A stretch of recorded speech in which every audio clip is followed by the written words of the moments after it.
this is the story. It's a Jewish folk story about the Lamed Vovnik. The Lamed Vovnik.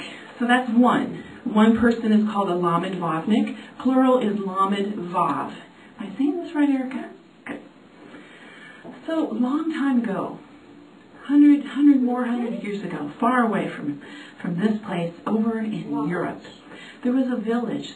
A little village in a valley with a beautiful meadow and lots of great fields, and lots of people used to live there.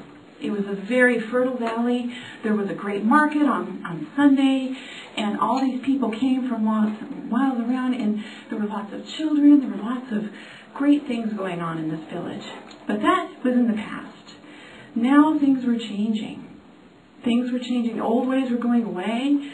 People were moving away. The village had dwindled down. It was really small. And the mayor of the village was concerned.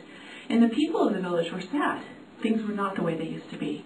And they heard that there was a rabbi who was traveling in the region. And this rabbi was well known for being wise and sweet and gentle. And so the mayor of that village sent word and said, "Would the rabbi please come visit the village?" And the rabbi said yes.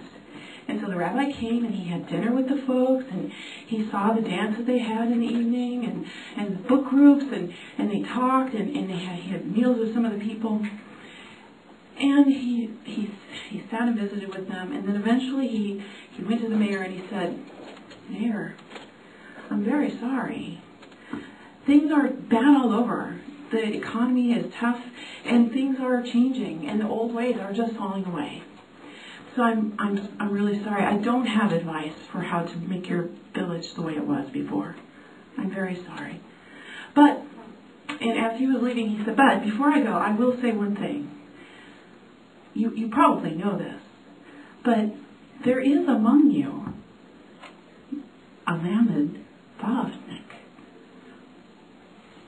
Do you know what a Lamed Vovnik is? A Lamed Vovnik, the myth, the legend is that there are 36 Lamed Vav on earth at any time. These are very special people. These people are so righteous and so close to the divine that goodness just radiates from them. That everything they touch is blessed and blossoms. And the mayor said, "There's a Lamed Vovnik in this village?" He said, "Yes, there's one among you." So, of course, the mayor told the tailor, and the tailor told the butcher, and the butcher told everybody.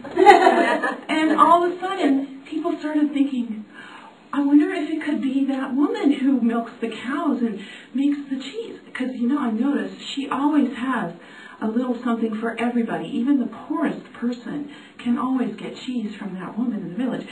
Or maybe it's the tailor. He is always making it possible for the person who doesn't have a coat to have something to wear in the winter. And they went on like this, and they started to speculate. And then they even thought, could it be me? Could I be the one?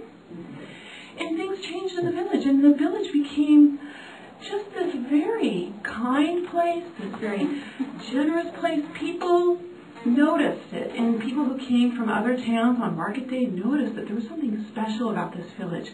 And over time, the village grew because people thought, if there's some place I want to live in that village. I want to come to that place. Because people listen so deeply to each other. They're so respectful and kind. They didn't know the legend, but they wanted to come and be part of that village. So over time, the old ways started to come back and things started to blossom.